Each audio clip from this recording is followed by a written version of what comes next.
Mota cherobot acholi ko duju kachel ki un jo ma winyo lebruo. Dong tin ni an machalo Dr. Daniel Soca akwanyo kare na me gamo lok nyo me responding ikom gin matika time ke kwaro pa wan machala acholi. Dong acholi an namiero ni kong tin ni achak ki peny ni ka ruodi me ya acholi gitie ki miri me yero lutela ma mekgi iti ki miri me yero Paramount Chief ma mekgi nyo latel wigi gien machalo Rwot nyo ruodi. How does it concern the police? How does it concern the Uganda police? Dong kakana ana neno ojui ni police me Uganda has completely lost its meaning. Police me Uganda gien pegging out tijgi. Dong police me Uganda gi pega timo miri pa Ugandans. Dok pegi tika teach marwate ki professional new profession pa police. Gien ma police me Uganda tika timone, it is so unprofessional. It is completely so unprofessional. Inoni kit gien ma omero police pego ket kom gi ie unyo peo don gi pego don ie no lok mabe pe concerning gien no Uganda police uporo go ie. Uganda police don komberi ti por loga ta ti por ta jami chalo luangi maguneno chak. Ya dada nini konen ngat mo ken matiki program me mo ken Uganda nyu gimero timo gimo nyu association mo ken ino police ubiro uka yeni muk police ubiro poro yeni muk pingo. This kind of impunity must stop. Acholi kachiel ki wun no duju ma wun winye lebluo ka wan pe a malo mi defending lobo ma megwa me defending gang ma megwa chi umeru ngeni wan bo bibedo ka gak chalo pi kare duju wo bibedo ka koko ibad ot jui wo bibedo ka koko ibad dero jui chalo piano kich ngoge wan me a malo me waje lokati dok wan machalo ke kwaro unyo wan acholi kachiel ki rudi uduju me acholi wun peo ye ki vuwu wan peo ye ki vuwa pien wan machalo anyweli me Uganda unyo te kwaro pa acholi chiek tie kama leng mawajo ni police kachiel ki gamente umiro pego dony ilokon cultural institution kit ma cultural tiyu kede cultural institution tiyu kede they must be free me expressing tamgi me timuji ma meggi without the involvement pa meri unyo pa police dong wan machala choli umiro wang'eyo ni wan watigi tuero me doro Uganda police pintie jumo kene ma mingi kin gang kenyo gitamo ni police are untouchable gin gitamo ni chiek nen chalo pe gudu police ke kwaro me acholi gitigi tuero me doro Uganda police gitigi tuero me chewing Uganda police unyo UPDF kadonye lok mamegi pin institution unyo cultural institution umero gubet free peki yelgi uti ne lok enini gutim jami gi machwin gi mero unyo kiet ma mero kede chidong tin kadong acholi elders unyo cultural leaders me ya acholi gitika mogo unyo gitika miro yer la telagi unyo gi miro yubu jami me ya duolgi unyo jami me otgi police pingo wunu ti donye meri pingo wunu ti donye muony wun pingo ti donye dong acholi ana mira wechi wuoga tini gamente pa NRM miri gitieni achana ye umiro mete kibedo da wiruodi me acholi. This is simply because achana teach kede yot gin don kumbedi gitika lanyo wa gitika lanyo loba choli ni woki ya achana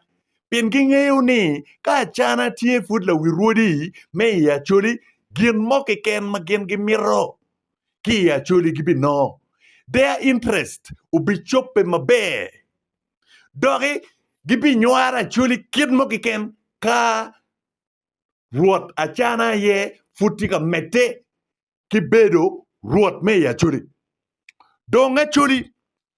amira wachi wonoga tini Acana nyurwaru nem David Acana peka tich pi wan machala churi. Acana tika tich pigamente pa NRM.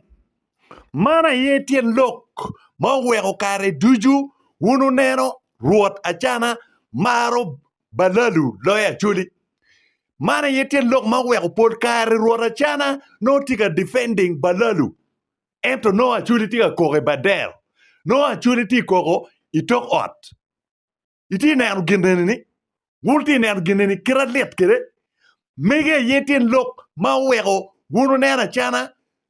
Dureme weng ti Army Generals. Mana yitien loko duju ma weko Rwot Acana polkar or lutichit cha weng kare duju bot General Salim Saleh. Mana ye pol kare tien lok ma weko Acana pol dureme weng inoti Generals. Kilu muony. Kare duju tien no mutaka pa muonya ye tika mol. Ikwene igang kepa churi. Mana yetien lok ma weko mutoka pa monya ye beru ka mol. Mechero igang ke pa chuli we got kwija. Instead of achuli elders mechero. Kumbiridong Acana ulago cultural institution unyo office. Me cultural institution pa chuli ticharo barak. Ticharo kaberu pa balalu. Ticharo katimo deal. Pien kumbiridong deal lako weng kigoyerong kitimo kingo. Ki Acana we got. Acana dong, ene ye dong, kama dong kitiu kere, me yago lutiana chuli, me yago loba chuli, me panising loba chuli, me kwado chuli, me loenyi kuma chuli weng, ki biro ki planning ki Acana, ento no Acana uling mot. Pien mire pa Acana gire, tieni ka ene gamu chente, ene no chente, ki woko enu nyo en mere ye beru ka mete ki yinyo. Muno yom chuin pa Acana. Yom chuin pa Acana eno piena Acana pe ka timu gin moki ken ma chobo miripa wan machala chuli. Doa chuli wan watimu ngo me dealing ki Rwot Acana. Mana ye pe nyoko duju ma wan machala chuli umer wabedu kede iwiwa ni watimu ngo dong me dealing ki Rwot Acana. Mirina kitama kinero na an machalo Dr. Daniel Soca, and then this is the right time to boycott Acana.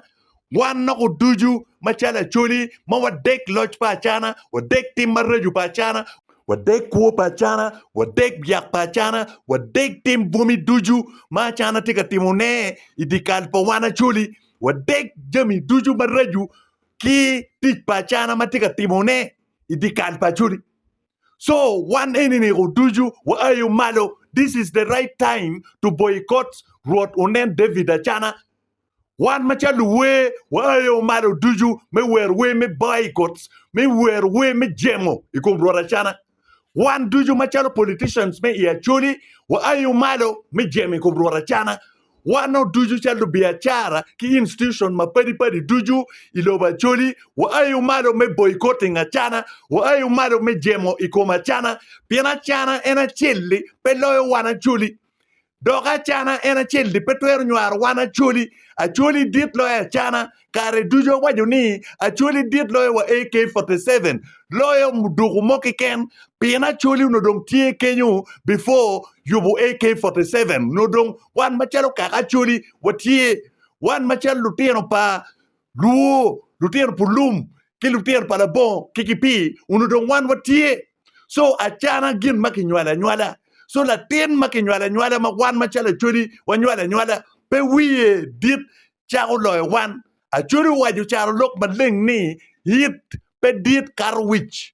yit pe dit karwich so kid madong ira Acana tika jany tika mir karwiyo ni wan machala chuli wan pe bobi ye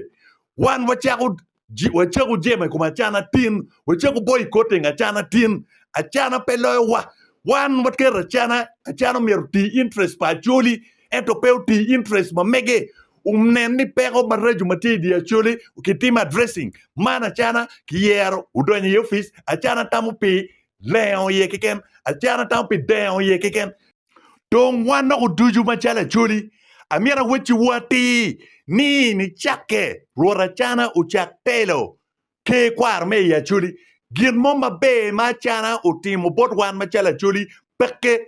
Peti gin moma be machana u delivering bot one ya Acholi achana tika ya kaye doka achana tika timuji marreju keken ikoma Acholi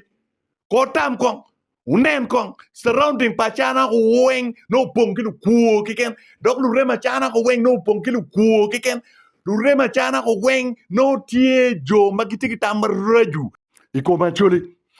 dong institution your cultural institution pa Acholi dikan eni dong udugu dikan me goyo deal di koma Acholi uberu udugu dong dikan me cara Acholi unyo kama dong ki planning jemi meraju me atima koma Acholi gang pa chana dong udugu dikan me planning jemi meraju ikoma Acholi konen kong kawa bas eni me turu pa Acholi team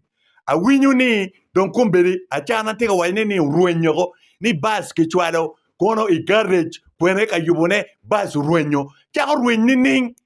bas eni bas ma dano chalo speaker machon chalo lanya Jacob gi gutute matek me lobby ento dong ki wajeni dong gini ubedi i dekal pachana ubedi te loj pachana achana dong wajoni bas kichwalo ka yubone ruenyo so dong team dong pachana tie mere me lalo jemi pa Acholi metimo je marreju kikene kuma Acholi chidong pekare marumani kulu mawan machala Acholi wayeu ni achana umete ki yawa achana umete ki timo gin marreju ikungwan machala Acholi kuno wanti nerne for how long shall we be witnessing this dong ite lodge pa achana je marreju kikene yetika tibe uti nerne balado wayam uno peke iloba Acholi ni chake ni ma NRA udon kere gamente man ni woki loj a chonya